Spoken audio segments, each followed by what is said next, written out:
All right, ladies and gentlemen, today is 2.2, which is called Charades in our PLTW book.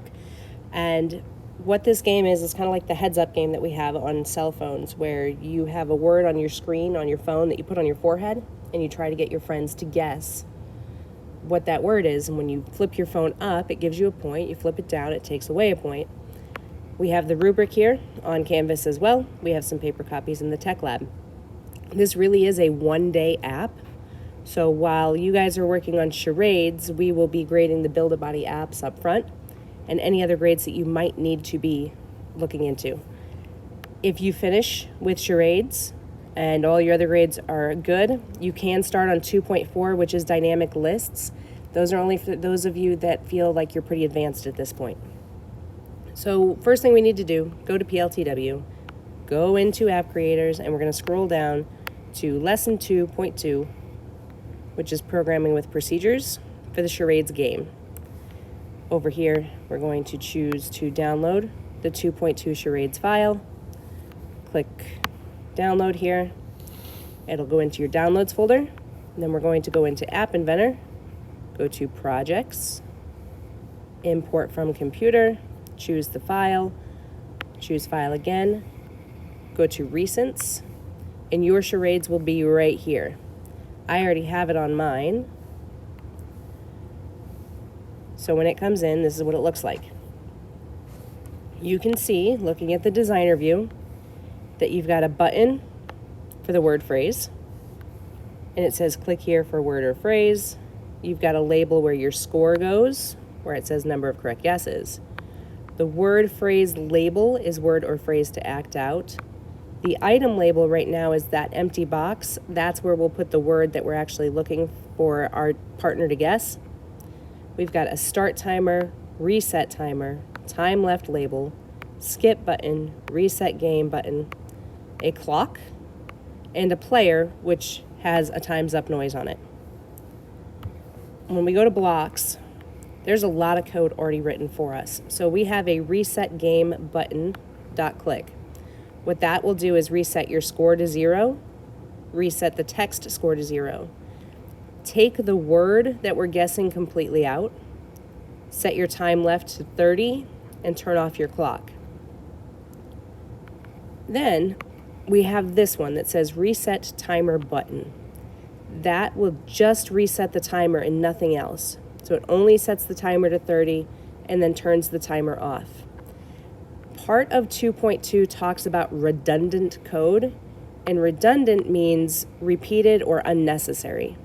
So when we look at reset button click, and then we look at reset timer button, the reset button already gives you a way to reset the timer.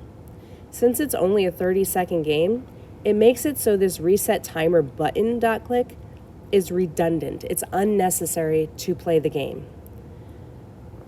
For now, we're going to leave it in here to make sure our game works before we start deleting code. But when I talk about redundant code later, that's what I mean, is extra stuff that's not necessary. Down here, we have our variables of score and timer. That's how we get them to show up to begin with. We have a start timer button. You would think that probably goes with the reset timer button. So I'm going to put those together over here. We have a skip button, which will take away a point. Here's our clock code.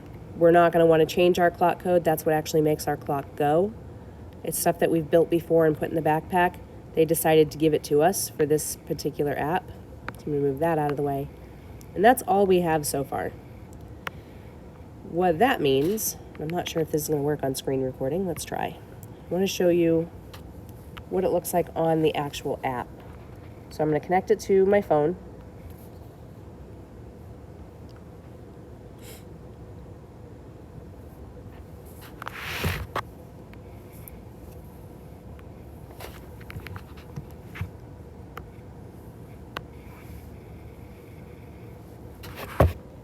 And this is what it looks like on the app right now. So I have a click here for word or phrase. This is where my word will show up. Start timer, stop timer, next word or phrase, and reset game. Right now, the timer is going to work. and you can see it counting down. I can stop the timer and reset it. But none of my word phrase buttons are going to work because we haven't created those yet. So that's what we're going to do first.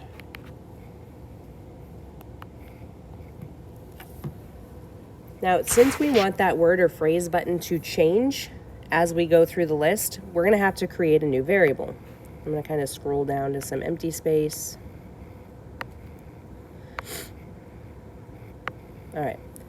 So first thing I'm going to do is go to variables and say initialize global something.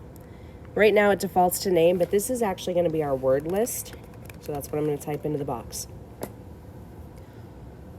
With our word list, we actually have the word list in it. So we're going to go up here to lists under blocks. We're going to pull out the second one, which says make a list. This gives us the option for 2 words right now. We're going to want that to be 10. This little blue gear right here in the middle, we click on that and it opens a menu so that we can add more items into our list. And we just drag and drop until we get our 10.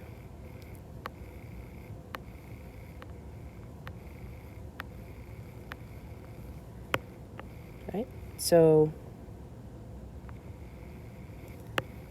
we've got our list here, and now we have to choose the words that go into our list. That goes on text. The very first one in text is an empty box. We're going to choose random words that we can put into this list. So I'm going to make a teacher version of student excuses.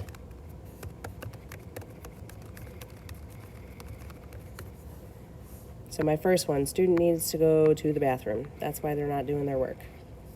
Second one, student failed a test.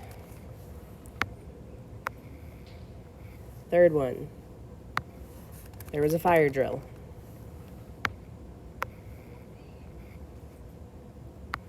The principal came in.